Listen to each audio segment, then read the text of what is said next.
It's the unimaginable tragedy that's the focus of a court battle at the moment as 12-year-old Archie Battersbee's parents are fighting to keep him alive.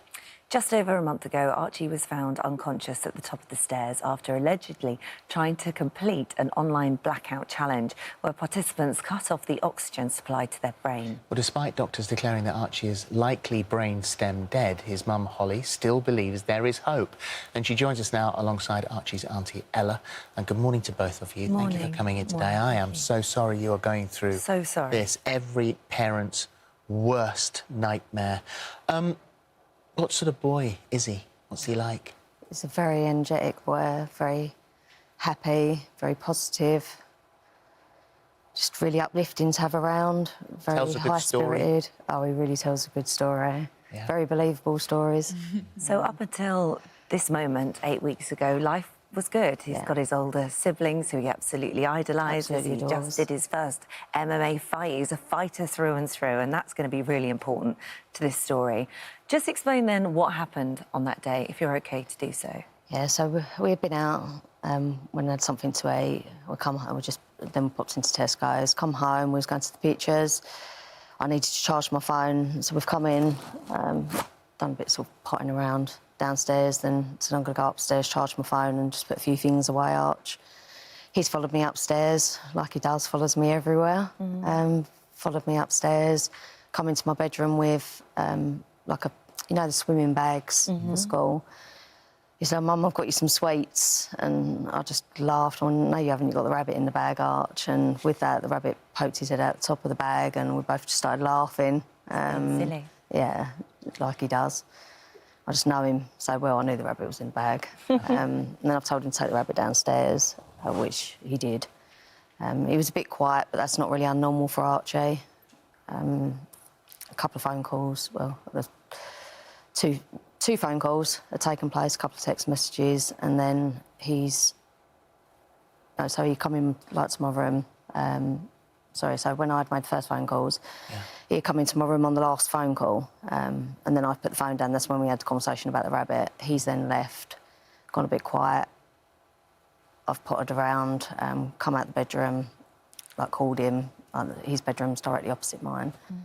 Called him, the blanket was on the floor, and the blanket didn't move, so I knew he weren't in his bedroom. As I've looked to the right, the rabbit's at the top of the stairs.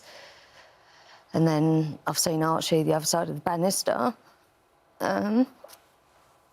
First of all, I thought he was just standing there, but then I realised he had something tied around his neck. So obviously I've run over to him, tried to get it off. It wasn't around his neck, it was under his chin, but it had gone from, cut off the windpipe. Tried to get it off, couldn't lift him and put it over his head. It was like a big hoop, but I couldn't put it over his head. Tried to lift him, I couldn't, so I've just pulled it forward as much as I could, run out screaming. To get help? To get help. Nobody was there, so I've come back in and I've just ended up snapping it. And as I snap it, he fell the other side, so he's fallen. I think it's an 8 feet drop, isn't it? 8 foot drop. I'm onto the hallway. So again, I'm screaming. My neighbours come round the corner. I've started CPR on Archie immediately. And breath come out of his mouth. Carried on CPR. My neighbour's then taken over.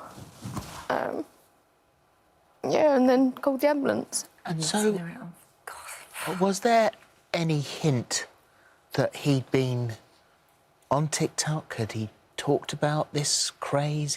Was he likely a sort of boy that would follow these sort of things? He's on that particular app. He doesn't really spend a lot of time on his phone, Archie, because he's either doing his gymnastics, he's a gymnast at South Essex Gymnastics, he's either doing gymnastics or he's doing his MMA or he's doing exercises I got him one of the big bob things for Christmas. He's on that 24/7, isn't he?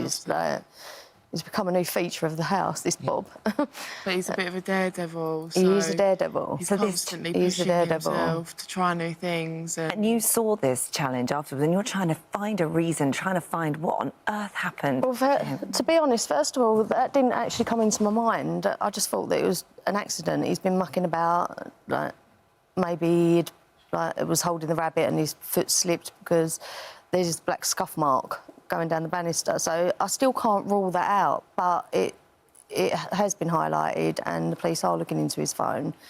It has been highlighted that, are you sure he wasn't copying this challenge? And his sister said that he was opening and closing her door the night before with this round his head. So... God, it just highlights how dangerous these sorts of challenges are on social media, and how children and anyone shouldn't take part and copy these things, because the results can be fatal. Well, it's only when we looked into it how many children have actually died. So I think it's 82 children have died. Well, you did everything you possibly could. He's rushed to a local hospital. Was he breathing on his own when he went to the hospital? He was making efforts to breathe on his own at Southend. Yeah. And then he's taken on to the Royal London Hospital, which is where you're told he wouldn't survive.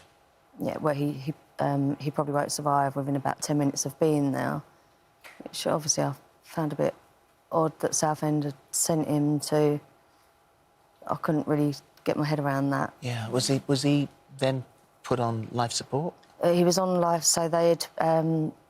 when we was at Southend, she said, he's already making efforts to breathe himself, Mum, but we've had to neuroprotect him, which means they have to sedate him, so put him into an induced coma for neuroprotection. So then this is where there's this test. They want to perform this test. So this was a brain stems test, and this was to decide whether or not he would be classed as brain dead. And the issue with this is that the moment that classification comes into place, then you lose all rights to deciding his fate and what happens with his machine. So for obvious reasons, because you'd seen some light there, you didn't want that test to take place. No, definitely not. It was too soon as well. It's within 3 days of being in hospital.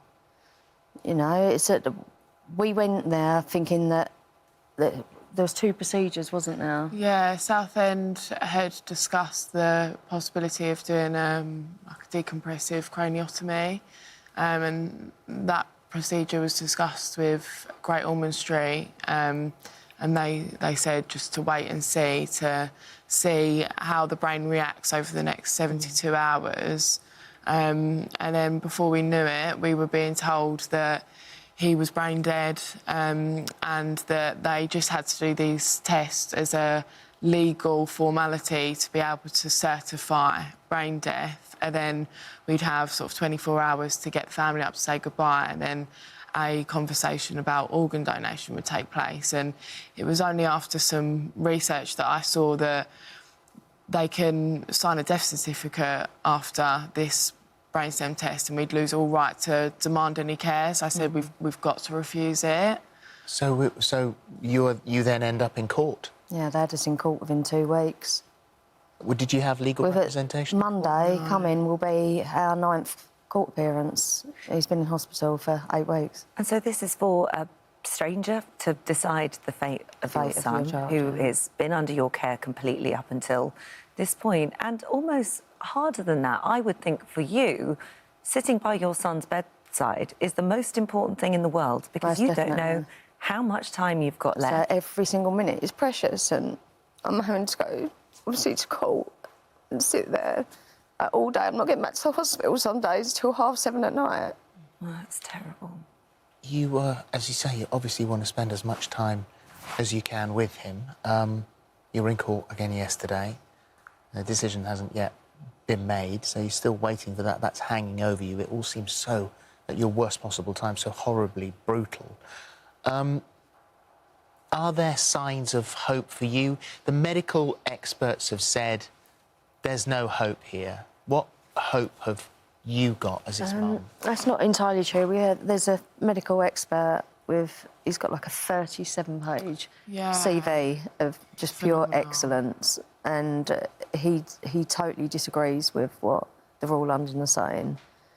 They're painting a picture of that Archie's deteriorating and essentially disintegrating, but this expert that we had give evidence yesterday did actually give a case study of a young girl in Canada who had a brain injury, and the doctors very similarly painted a picture of that she was you know, severely brain injured, most likely brain dead, and that she was disintegrating, and she got taken to New Jersey, where there's a religious exemption law, and it turned out she was just severely malnourished, and all of that deterioration was actually reversed, and she started responding. So you just want time. You want time to wait and see what happens, because at the moment you feel him holding your hand. He's held my hand. He's opened his eyes. At the minute, he's quite a few days. He's been doing this.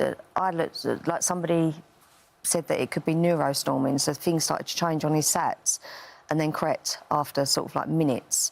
I think one day it went on for an hour, and again this morning, the same as yesterday morning. And soon the nurse said, "Great night, really, really good night." By the way, can I just say the nurses have been amazing at the hospital. The nurse, he's So compassionate. Yeah, they've been really, really good, brilliant. But he had a good night. Yeah, so yeah, really good night. And then she's looking at the machine again, exactly the same as yesterday, and said, "Oh, I don't believe it, his heart rate's just gone up, and like now his BP's gone up." And so I obviously got up, spoke to him, explained what I'm doing this morning. You know, "I'll see you in a little while, Arch. Love you." Kissed him. Come out, phoned when I've got downstairs. Everything's gone totally back to normal. So, and that to me is like a response. He's heard my voice in the morning. Things of it. It's like he communicates via the blood pressure. Yeah.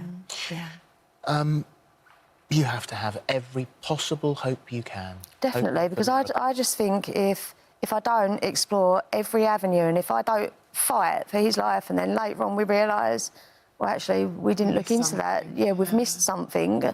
I'm going to spend the rest of my life not knowing and thinking, what if? And I'm going with my gut, and there's a gut instinct. A mother, well, and a father's, but a mother's gut instinct. They're so. I think you should really go with it. There isn't a parent on this planet that wouldn't be doing what you're doing now. No. Thank you. Yeah. No, definitely not. The Barts Health NHS Trust spokesperson said, "This is an incredibly sad case. Our thoughts and sympathies are with Archie's family at this time. We await the court's decision." As do we all. No one more than you. I hope you get the time you need. Thank you for coming in today, and I know you really want to get back to him now. So. Yeah. Thank you. Thank you. Thank Hugest you. love. All right.